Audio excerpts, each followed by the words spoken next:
Las supersticiones no dejaban vivir a Cristina. Una moneda con la efigie borrada, una mancha de tinta, la luna vista a través de 2 vidrios, las iniciales de su nombre grabadas por azar sobre el tronco de un cedro, la enloquecían de temor. Cuando nos conocimos llevaba puesto un vestido verde, que siguió usando hasta que se rompió, pues me dijo que le traía suerte y que en cuanto se ponía otro, azul, que le sentaba mejor, no nos veíamos. Traté de combatir estas manías absurdas. Le hice notar que tenía un espejo roto en su cuarto y que por más que yo le insistiera en la conveniencia de tirar los espejos rotos al agua, en una noche de luna, para quitarse la mala suerte, lo guardaba. Que jamás temió que la luz de la casa bruscamente se apagara y a pesar de que fuera un anuncio seguro de muerte, encendía con tranquilidad cualquier número de velas que siempre dejaba sobre la cama el sombrero, error en que nadie incurría. Sus temores eran personales. Se infligía verdaderas privaciones. Por ejemplo, no podía comprar frutillas en el mes de diciembre, ni oír determinadas músicas, ni adornar la casa con peces rojos, que tanto le gustaban. Había ciertas calles que no podíamos cruzar, ciertas personas, ciertos cinematógrafos que no podíamos frecuentar. Al principio de nuestra relación, estas supersticiones me parecieron encantadoras, pero después empezaron a fastidiarme y a preocuparme seriamente. Cuando nos comprometimos, tuvimos que buscar un departamento nuevo, pues según sus creencias, el destino de los ocupantes anteriores influiría sobre su vida. En ningún momento mencionaba la mía, como si el peligro la amenazara solo a ella y nuestras vidas no estuvieran unidas por el amor. Recorrimos todos los barrios de la ciudad. Llegamos a los suburbios más alejados en busca de un departamento que nadie hubiera habitado. Todos estaban alquilados o vendidos. Por fin encontré una casita en la calle Montes de Oca que parecía de azúcar. Su blancura brillaba con extraordinaria luminosidad. Tenía teléfono y en el frente un diminuto jardín. Pensé que esa casa era recién construida, pero me enteré de que en 1930 la había ocupado una familia y que después, para alquilarla, el propietario le había hecho algunos arreglos.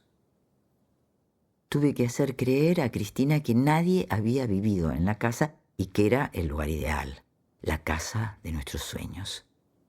Cuando Cristina la vio, exclamó: «Qué diferente de los departamentos que hemos visto. Aquí se respira olor a limpio. Nadie podrá influir en nuestras vidas y ensuciarlas con pensamientos que envician el aire». En pocos días nos casamos y nos instalamos allí. Mis suegros nos regalaron los muebles del dormitorio y mis padres los del comedor. El resto de la casa lo amueblaríamos de a poco. Yo temía que por los vecinos Cristina se enterara de mi mentira, pero felizmente hacía sus compras fuera del barrio y jamás conversaba con ellos. Éramos felices, tan felices que a veces me daba miedo. Parecía que la tranquilidad nunca se rompería en aquella casa de azúcar hasta que un llamado telefónico destruyó mi ilusión. Felizmente, Cristina no atendió aquella vez el teléfono, pero quizá lo atendiera en una oportunidad análoga. La persona que llamaba preguntó por la señora Violeta. Indudablemente se trataba de la inquilina anterior. Si Cristina se enteraba de que yo la había engañado, nuestra felicidad seguramente concluiría. No me hablaría más, pediría nuestro divorcio y en el mejor de los casos tendríamos que dejar la casa para ir a vivir tal vez a Villa Urquiza, tal vez a Quilmes, de pensionistas en alguna de las casas donde nos prometieron darnos un lugarcito para construir. ¿Con qué? Con basura, pues con mejores materiales no me alcanzaría el dinero. Un cuarto, una cocina. Durante la noche yo tenía cuidado de descolgar el tubo para que ningún llamado inoportuno nos despertara. Coloqué un buzón en la puerta de calle. Fui el depositario de la llave, el distribuidor de cartas. Una mañana temprano golpearon a la puerta y alguien dejó un paquete. Desde mi cuarto oí que mi mujer protestaba, luego oí el ruido del papel estrujado, bajé la escalera y encontré a Cristina con un vestido de terciopelo entre los brazos. «Acaban de traerme este vestido», me dijo con entusiasmo. Subió corriendo las escaleras y se puso el vestido, que era muy escotado. «¿Cuándo te lo mandaste a hacer?» «Hace tiempo. ¿Me queda bien? Lo usaré cuando tengamos que ir al teatro, ¿no te parece?» «¿Con qué dinero lo pagaste?» «Mamá me regaló unos pesos». Me pareció raro, pero no le dije nada para no ofenderla. Nos queríamos con locura, pero mi inquietud comenzó a molestarme hasta para abrazar a Cristina por la noche. Advertí que su carácter había cambiado. De alegre se convirtió en triste, de comunicativa en reservada, de tranquila en nerviosa. No tenía apetito. Ya no preparaba esos ricos postres, un poco pesados, a base de cremas batidas y de chocolate que me agradaban.